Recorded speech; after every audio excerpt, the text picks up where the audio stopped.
here.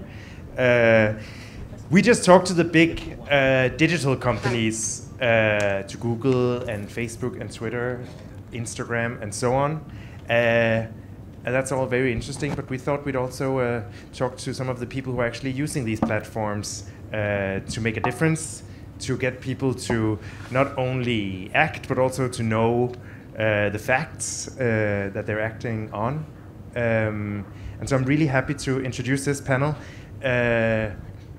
To my right is Fonseca. He has an amazing YouTube channel. He actually has several because he's multilingual. So he's here to talk about, I hope, a little bit about why he's started that channel and what he hopes to achieve with it. We have Madeleine Kay, aka EU Supergirl, as you might have seen on her outfit. She is a staunch Brexit, or the opposite of Brexit, activist. And then we have Karim Halal, who is also a user of social media in a political context and has worked, amongst other things, very close together with the European Parliament on their This Time a Voting campaign, and does lots of other things as well. So thank you for being here. I think there will be some people joining us still, and we are online as well. All right, I'll start with asking you guys to tell me a little bit about what you do and how you got started. What activated you to start your online activism or your online presence? Fonseca, if you'll start to tell us a little bit about yourself and your work. Can you hear me? Yeah. Okay. So again, the question. Just a little bit about how you got started with your YouTube presence and why you decided to start your channel. Okay, well, so my channels are called Visual Politic and Visual Politic EN. The first one is in Spanish, the second one is in English. We talk about politics, international politics and economics.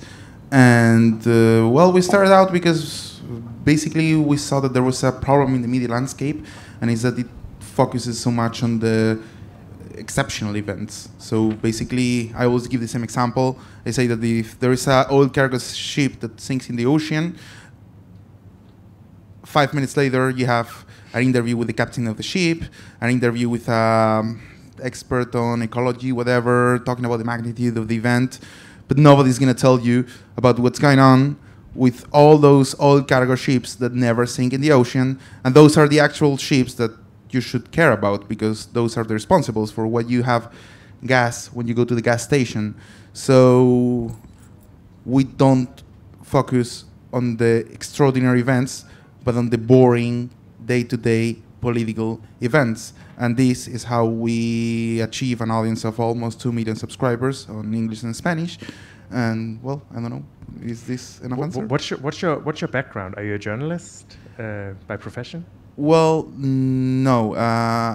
I studied journalism, but soon I went to the other side. So I was working on elections. I was learning how to manipulate media. This is why, which is actually the most fascinating part. Actually, being a journalist is pretty boring. And actually, I hate to be, like, I'm not a journalist at all. Like, I work as a YouTuber. So, and actually, I kind of, yeah, like, I was bred into how to manipulate journalists. So no, definitely, yeah, my background is as a political marketing consultant. Okay, interesting. I'll go on to you, Madeleine. You've sort of, in many ways, become the symbol of the anti-Brexit movement, I feel like. Every time I see from anywhere pictures from a demonstration against Brexit or anything, you're always there, and I can understand why. I think you're our best-dressed festival participant today. Can you tell me a little bit about why? How did that happen? And what was your sort of call to action? Well, it was Brexit. That I wasn't politically active. I wasn't campaigning at all before the Brexit vote. And then when the Brexit vote came in on the 23rd of June 2016, it turned me into an activist overnight. I'd always had quite a social conscience, so I did some like environmental eco arts activism, like sort of after I finished college and before I went to uni. But I'd never been politically engaged, and to be honest with you, I'm still not that interested in party politics as they are. I think the system's broken, and I don't want to be part of it. But what I can see is the threat that Brexit poses to people, to the society in the UK, and the suffering that Brexit threatens to British people. It's not something that I'm going to stand by and let happen. And it literally kind of flicked a switch overnight, and I started writing protest songs. I started drawing satirical cartoons and producing illustrations or graphics for the campaign.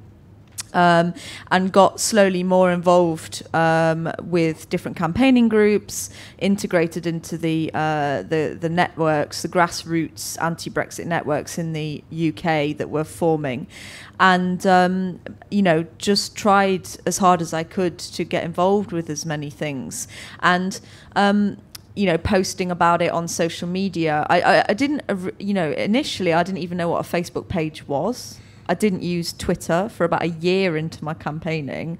Instagram I started a year and it was the start of 2017 I started using Instagram. So they've grown quite a lot, in a short space of time. But what I was doing was sort of posting things online, or also monitoring the press coverage of our protests and seeing what was having the most impact. And it was always the really highly visual stuff, the stuff that looked great or that was funny or engaging visually in some way, especially when I put my dog in a costume. So I've got this big white German Shepherd. She looks a little bit like a wolf. So I've got a little white wolf badge. And I used to dress her up in a EU T-shirt. I used to put a T-shirt on her with EU stars on it. And everyone would go crazy. They want a photo of the dog. Everyone loves to see the dog, wants to pet the dog. And then the media were like taking photos of it. And I thought, dog's getting a lot of attention. How do I get that much attention? And so I turned my campaigning into something very highly visual, because I think that's the easiest way to communicate a message. A picture tells 1,000 words. So a visual image can communicate a huge amount about a campaign or a message or a political belief. But it's also about creating an identity about what it means to be European, something that's positive, aspirational, and, attractive. Like, I'm basically trying to make Stop Brexit look sexier than Nigel Farage and, a bucket full of dead fish and a cigar, which I don't think's that hard, to be honest. True. Thank you so much.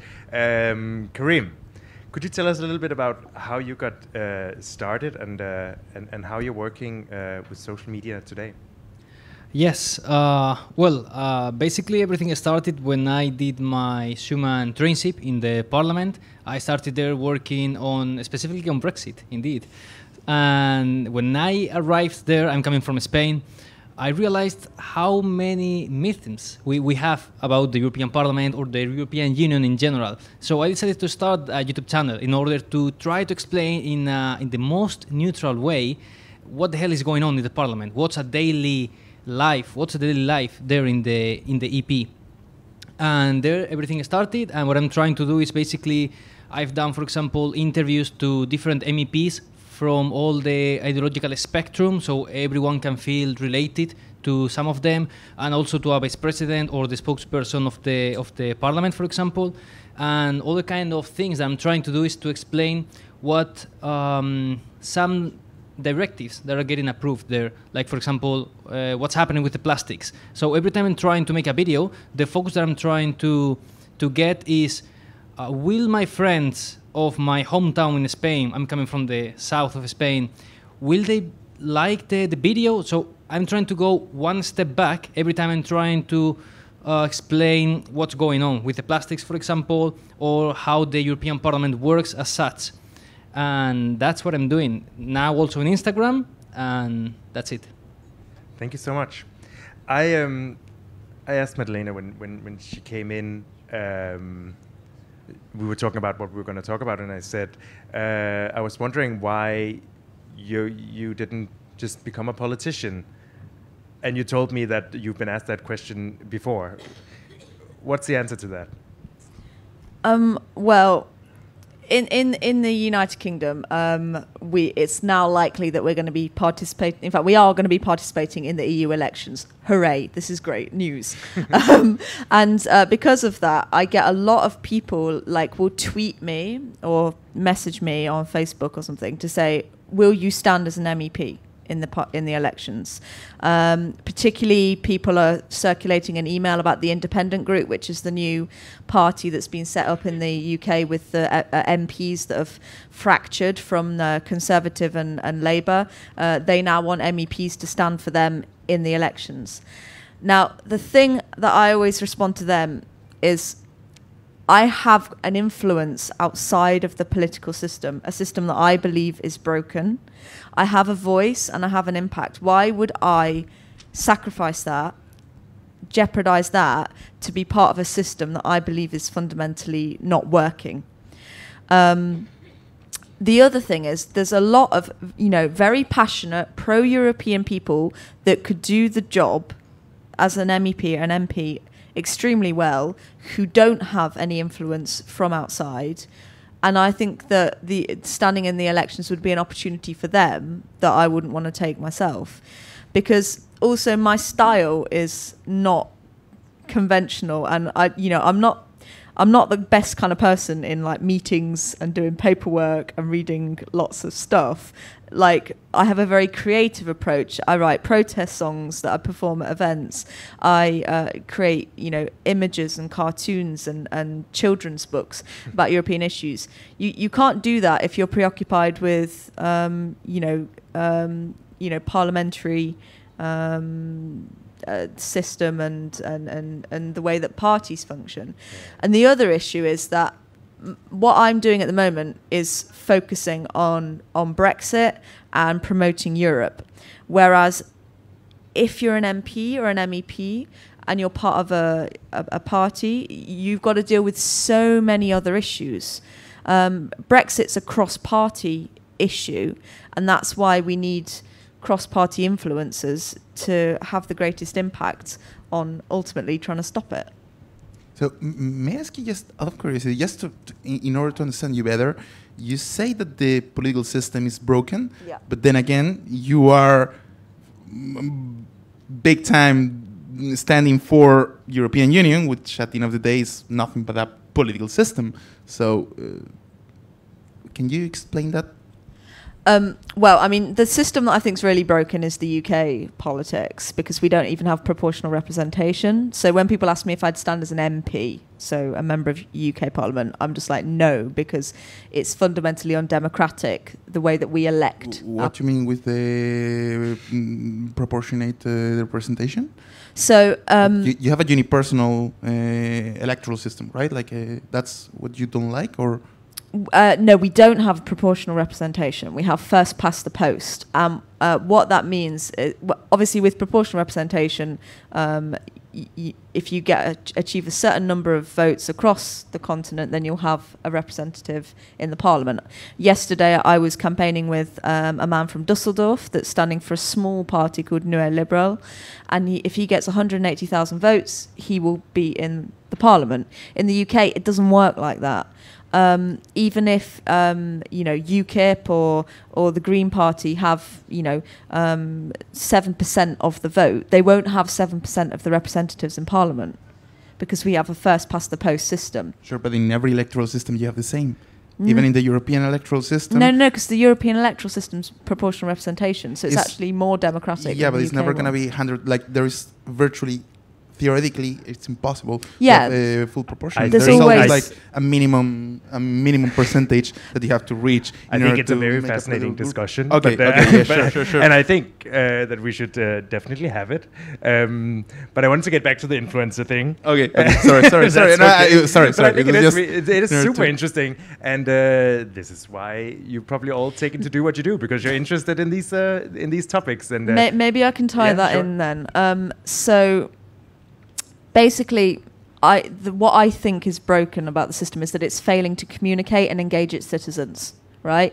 The politicians from You mean the European or the Both. UK? Both. Okay.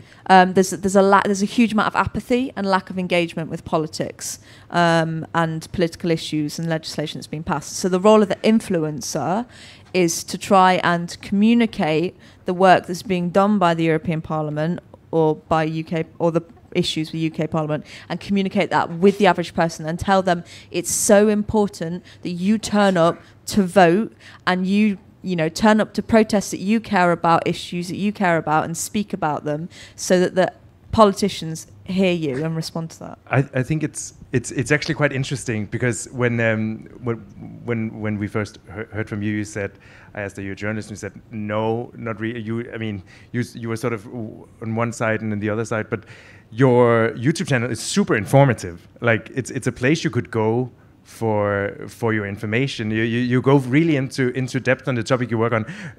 Why did you not go into journalism, sort of classic journalism? Because it seems like you're both talking about broken systems, and you talked about a broken system in journalism in a way, or sort of the disproportionate way that we focus on news. I mean, first of all, I wouldn't say visual politics information. I would say it's analysis. It's political analysis. Yeah, true. It's like, I don't know, information would be the news. Yeah. This happened somewhere, wherever.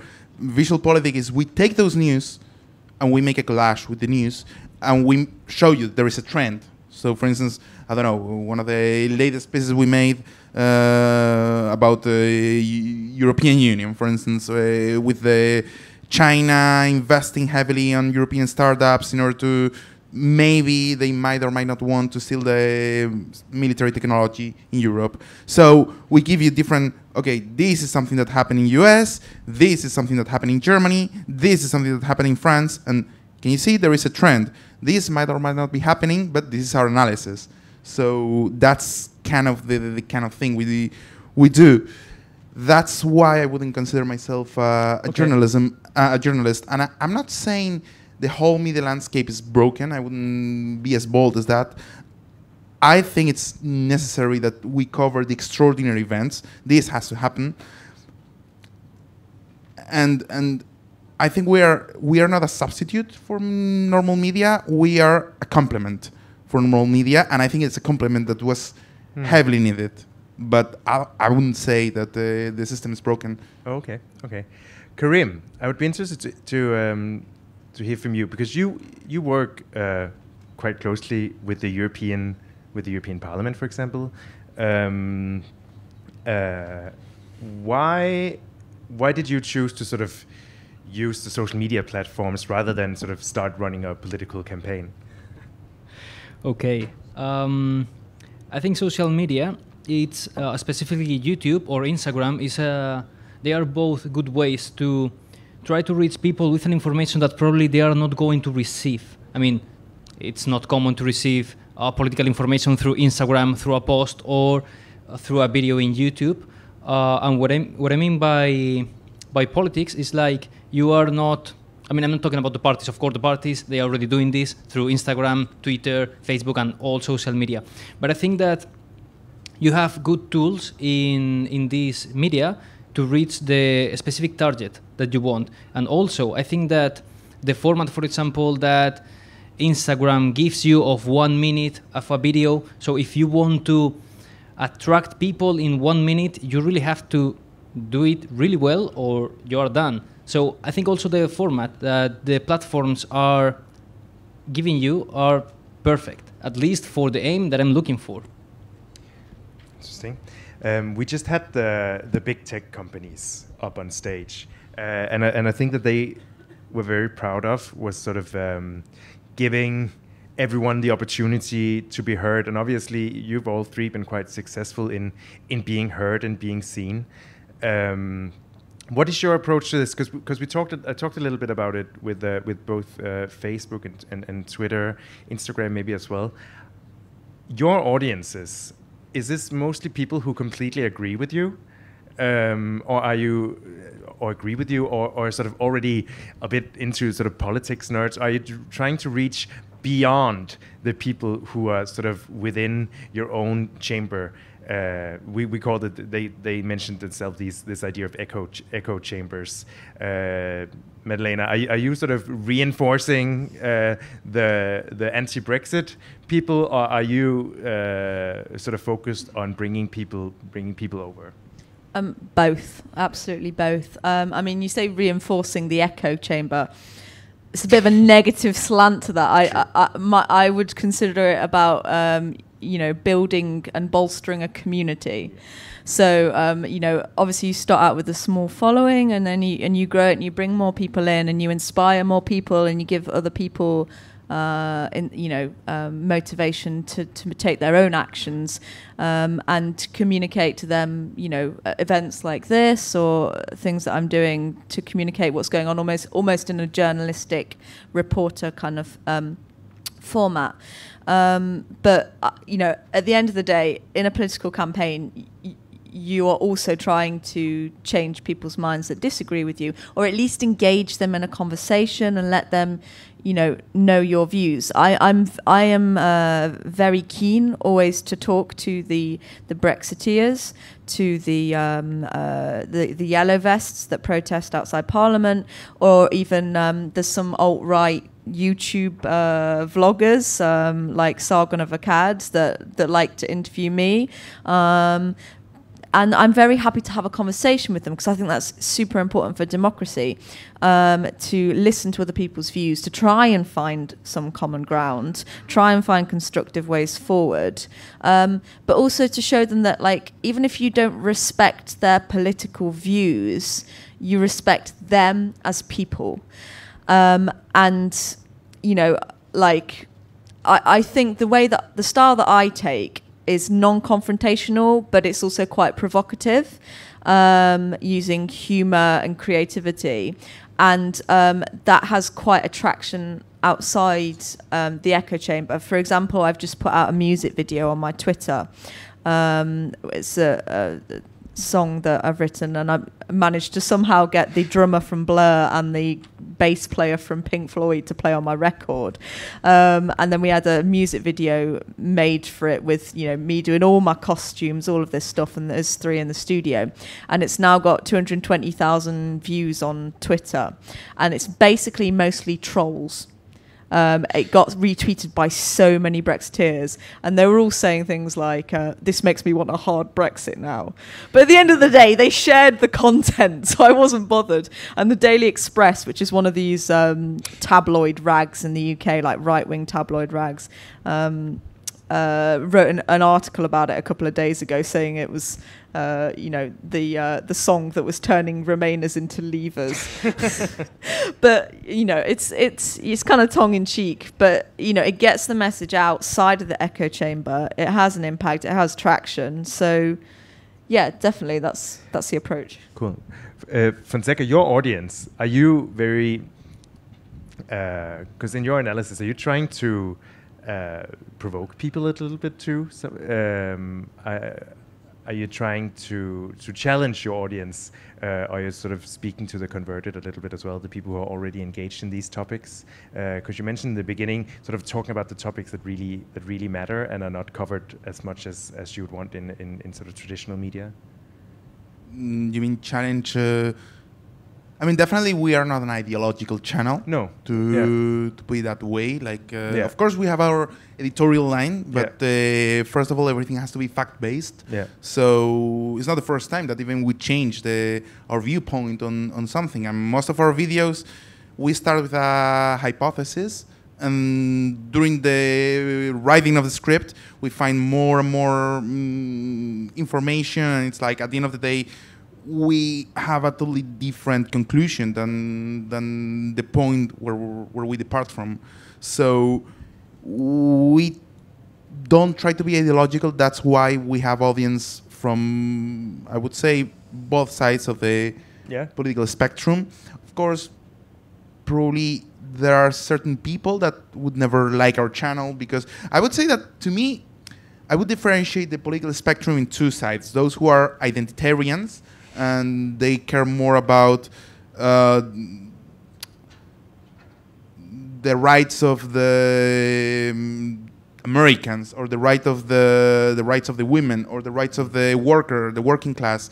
Those are identitarian movements. And then there's this other movement, which would be the universalist, that can be right or left wing. So the universalists are people who they stand for some value, right? Some universal value. It's like a kind of a Kantian thing. The principio categórico universal, the universal categorical principle. So they stand, So we could say the universal / Kantian people who stand for some value. That you can agree or disagree with them, with their idea of justice or freedom, but it's something that's meant to appeal to everybody, regardless of their background, race, whatever. So I would say in this regard that we are kind of a universalist channel. So therefore, people who are pretty much, but still those identitarians, sometimes they like to watch our channel and to get their views challenged. But actually, I would say that what we try to do is, all of the guys who make the channel, we are, in the Spanish team, we are 3 people, and then there is another partner, Simon Whistler, who does the English channel. The 4 of us, we love politics. We just love politics. It's like, I remember when we started the channel, my partners, they were in Fiji in a cooperation project, and we were having Skype conversations every month because we were really good friends, and they wouldn't tell me about, hey, in Fiji the food is amazing or the beaches are amazing. No, we just didn't care about that. Like, we were like, oh, and who's the government in Fiji, and how does that work? Is their currency stable or not? And I'm the person who goes now to Netherlands, and I really don't care about the channels or anything. No, I go to a supermarket to compare the prices with the prices in Spain or in Czech Republic, where I live. I need to know what are the political debates, the economical system. Like, we are really geeks of politics. So part of our goal is, it's like when you have a friend who is a really fan of Star Wars or comic books or something, and he shows you that. And he shows you his hobby, his passion with so much... he's so thrilled about it that at the end of the day you say, holy shit, maybe I should care a little bit more about this, because you seem to be so passionate about it. So our point is, we think politics are cool. We're going to make it so fascinating for you that you're going to love it. You're going to have fun with that. Then I'll ask you the same as I asked Madalena. Why not politics? Why are you not focusing on running for office, or where you'll actually be in the middle of it, and doing YouTube instead? I think it's great, but but it's interesting for someone who's so engaged in politics. Why didn't you choose to go that way? I mean, first of all, I don't see myself into politics. Like, I think the most important thing in life, this is like a piece of advice that you can get. The most important thing in life is not knowing your purpose, your motivation. No, the most important thing in life is knowing your market price. Know what you're good for, what you give, and if you know what you give to people, you can know what you can get from them. So you have to know what you're good at. I'm not a especially charismatic person. I'm not good at charming people with something. So I couldn't see myself really running for elections. I can see myself being the person behind the politician. This is why I loved to write speeches for politicians. So, I mean, it's fascinating. Like, participating in an election is one of the most beautiful things you can do. But no, I'm not a big fan, and I like creating things. And I've been always like, when I was 8 years old, I was drawing comic books, right? And then I started making short movies. Like, movies, communication has been always my life. And then I discovered politics. So this is like a way of merging those two things. And it's so fascinating. Like, it's my job, but it's also my passion. So, do you do your only the thumbnails on YouTube? Is that you that draw them? The design, yes. Oh, that's cool. That's cool. They're really good. Thank you so very much. Sure. We spent every thumbnail when you design, like, for YouTube. It's very important, and if any of you guys is running the YouTube channel for a political party, very important, the thumbnails. Take care of the thumbnails. We spend every time we make a thumbnail, and it's like three thumbnails a week, we discuss for 2 hours who is going to appear in the thumbnail, with which expression, how is the title going to be, and then I spend other extra 2 hours making sure that the colors are right, that everything. So yeah, thank you so very much. I'm so flattered. I'm gonna come back to that, because I think a word you've both said several times is visual. So we'll come back to that. But first, can I just tag on to that? Is that I have a special ability to appear as the thumbnail, like the thumbnail for political articles. Exactly. Yeah, you really do. I just want to round up this talk about the sort of echo chambers and sort of preaching through the converted. Karim, how do you work with not ending up in that situation where you're telling people who are definitely going to vote that they should vote in the next election? It's difficult, right? With something that so many people just don't know enough about, something like the European elections, to reach beyond preaching just to the converted. What do you do to try to not fall into that? Well, I think that's something that you have as like naturally. I'm coming from a background in which people, they are not probably pro-European. That doesn't mean that they are against the EU, but maybe they are abstainers. They are not going to vote. So my closest group of friends, I would say that if I would have done like all the YouTube channel and the Instagram videos, they would never think about the EU or about voting. So I think that's something that is coming naturally with me. But beyond that, when you go to some events about the European Union, especially in Brussels, I think sometimes I'm missing a bit of criticism in a constructive way. I think that's the bad point. For example, as I was saying previously, every time I'm making a video, I'm having the opinion of my closest friends, the ones that are like, well, I know something about the EU, but maybe I'm not voting because I don't feel that close to me. So every time I'm trying to get their opinion on that. And I think once you've done this, you are understanding that you have to go one step back in order to get the idea, to make them to connect with the EU.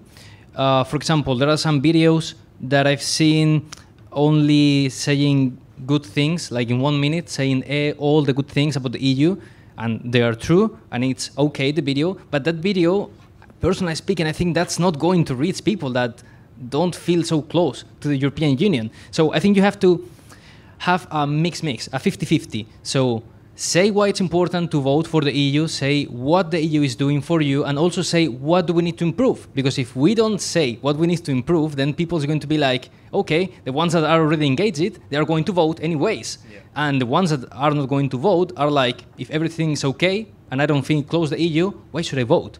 So I'm trying to get always the opinion of people that I know they are not pro-European. Yeah. Fonseca? I don't know exactly again what's the question, but he was talking about voting in the EU elections, and do you let me make a little experiment? Sure. Okay. I'm gonna make a question. Okay, the first in giving me the right answer, it goes for you guys here and also for the audience. I'm gonna buy him a dinner tonight. Okay, so there is one political party that is in the parliament, one of the big ones, that on their political manifesto they say that they want for next elections to have presidential elections to choose the president of the chamber of the commission. Who is that political party that has this exact proposal on their manifesto? It's one of the big ones, and it's one of the main contenders. So the first one, in giving me the right answer, I buy him a dinner.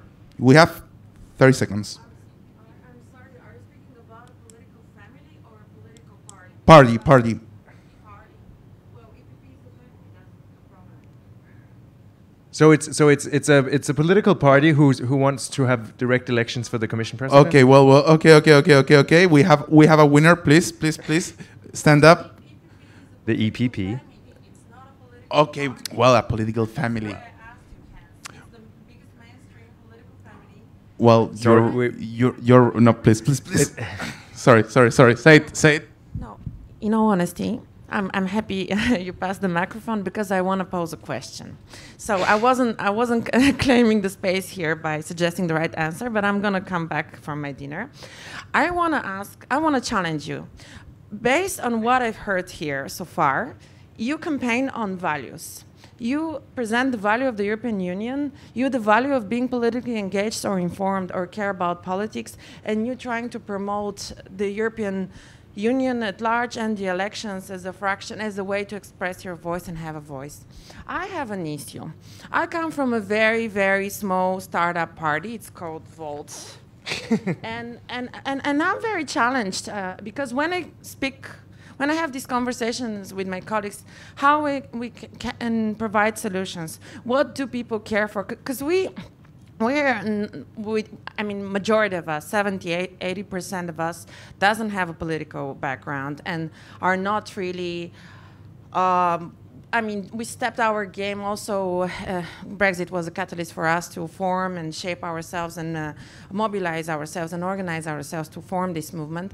But what is really difficult for us to really not only wild guess, but feel is what really people want. When you ask people, they say, I want a better job. I want a higher paid job. I want more jobs. I want more money Can we for get a quick Erasmus. question? Yes. So my question is, people give you these very general answers, but what do they really want? What do they really care for? Because you meet maybe different fraction of society and different fraction of people because you live in Spain, you live in Czech Republic, and you still live in the UK. Can I ask you what? Can you Yes. just tell me So my what's your question to the is, panel? Thank you. What do really people care for? What would you like to see changing in the next legislative period? In the next parliament, in the European Parliament, and some solution, a small one, but a concrete one, not based on value, but based on an example. Thank you. Okay, I think you. it's an interesting question to ask to the First of all, Wait. she won the dinner. She was the only one That's true. who knew the answer. That's true. The point that I wanted to make is that nobody here has ever read one of the political manifestos of the political parties, even though you are trying to convince people to vote. But except by this woman, who, by the way, is running for one political party.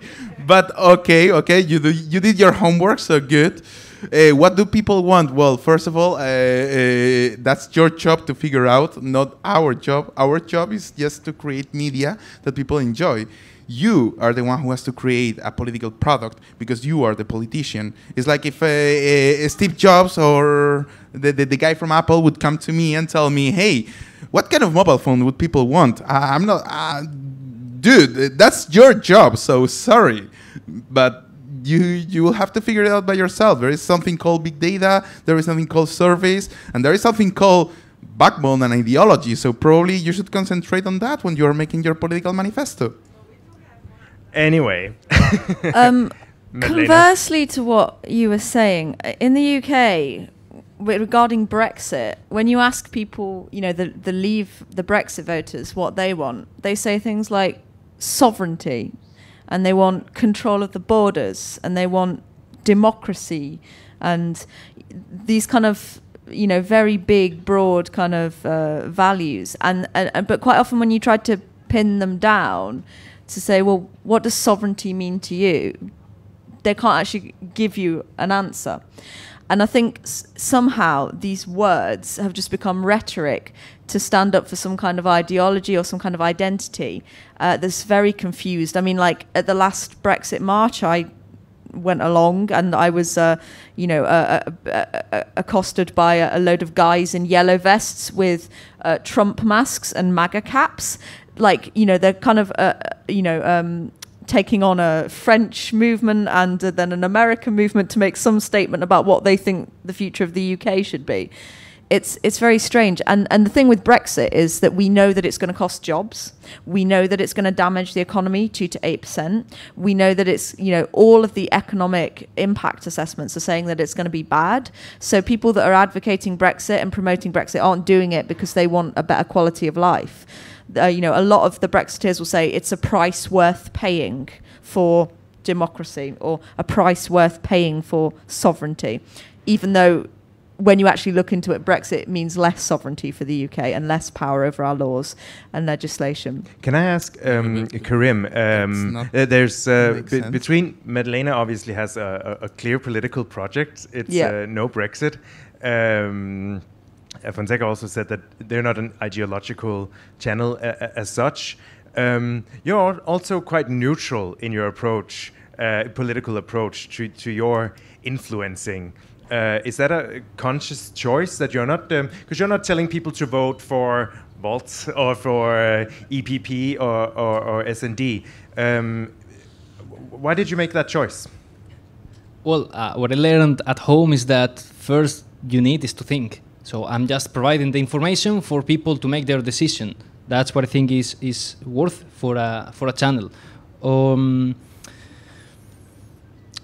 The question that I have many times is people watch my videos, and then when I meet that people, they are like, hey, I've seen like many videos of you, but I still don't know who are you voting. And I was like, yes, that's the point. So you don't have to think when you're watching some political speech in some way. I can be considered like giving those in my YouTube videos, but you have to be thinking, okay, he's giving me the information, so now I can make a decision. Now he's giving me also the sources, so it's not like people have to trust me 100%. It's like, here is like a bit flame. You can take the whole fire if you want with you. Here you have the sources.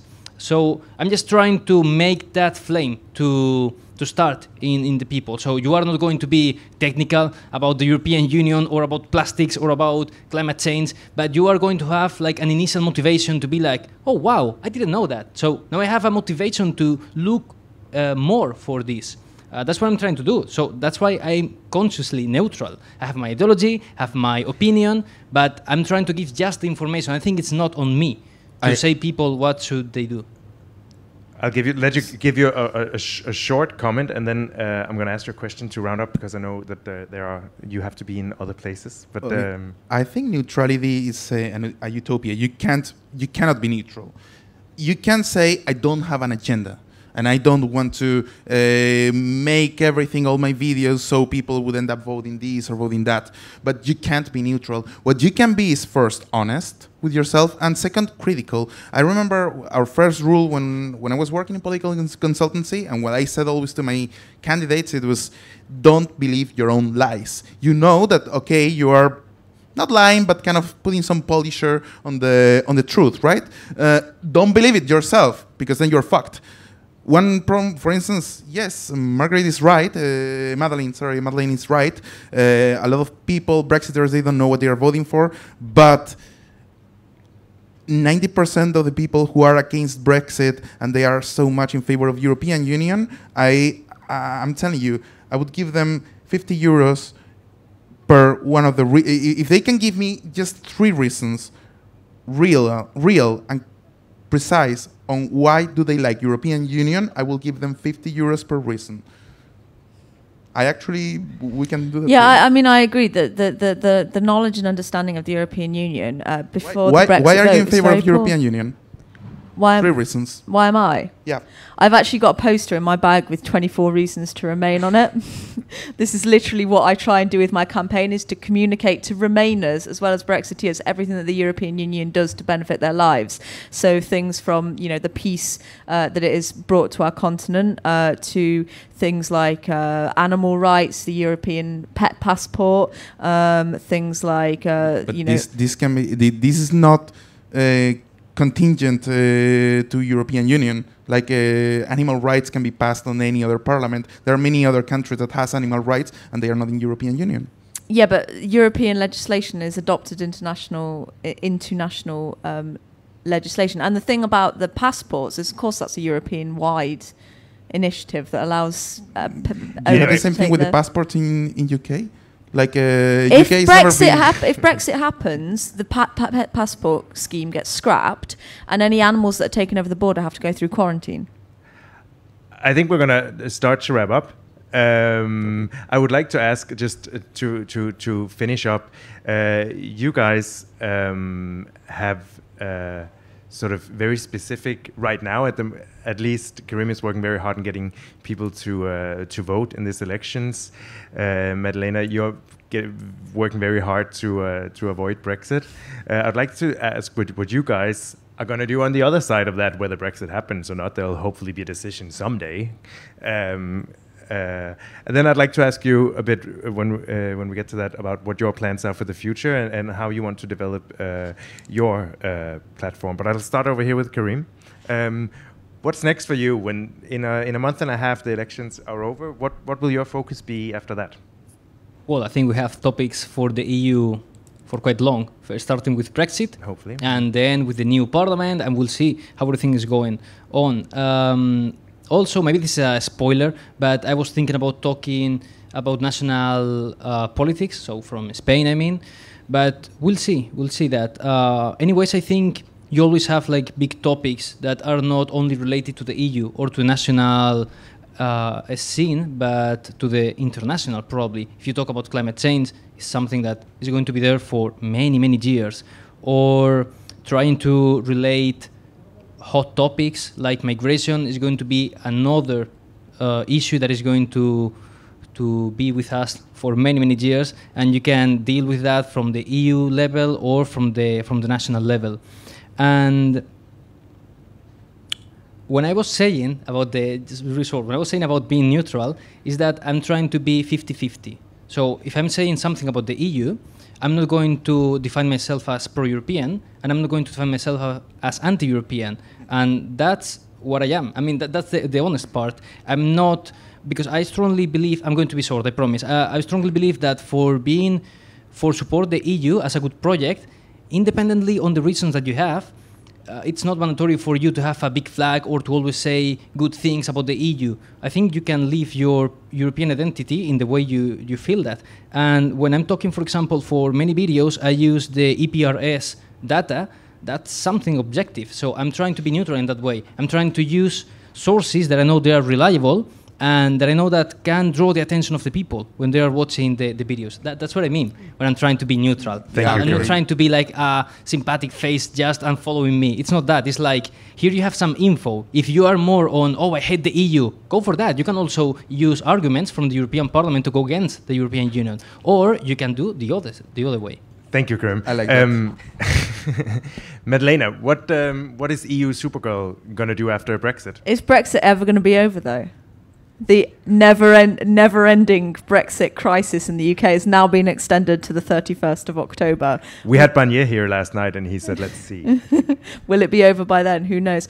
I mean, the thing is, European democracy is an ongoing process. It's not a fixed event. It's not happening on, it doesn't end with the elections, and the conversation about Brexit and the EU in the UK is not going to end with Brexit. And what I've tried to do with my campaign is not to focus solely on the impact of Brexit on the UK. I've tried to focus on Europe and promoting Europe within the UK. And whatever happens with Brexit, if Brexit goes ahead, I will be leading a campaign to rejoin. If Brexit doesn't go ahead, which I hope it doesn't, there is still a huge amount of work to do in the UK to change people's perceptions and understanding of the European Union, and also to fight populism in other European countries. I think there's a role for EU Supergirl to keep fighting for Europe for a while yet. Please do. Fonseca, your YouTube channel. What are the channels? What is the goal for the future? Are you going to do like Oprah and make your own network someday, or what is the big dreams for the coming years? I don't know if we will ever have our own network. That'll be nice. I wouldn't say no to that. No, I mean, so far we're going to keep growing. We're going to keep launching new products. I can't, unfortunately, talk about all of them because we're about to launch a couple of things in a couple of months, and I hope it's going to be huge Donald Trump would say. And Cool. keep making videos and We'll be following. Thank you so much. You guys are staying for another few days, so I hope you'll get to meet everyone here. I would encourage everyone to go and follow these guys on their platforms. Everyone following online as well. Thank you so much for taking part. That's it. Thank you. Thank you.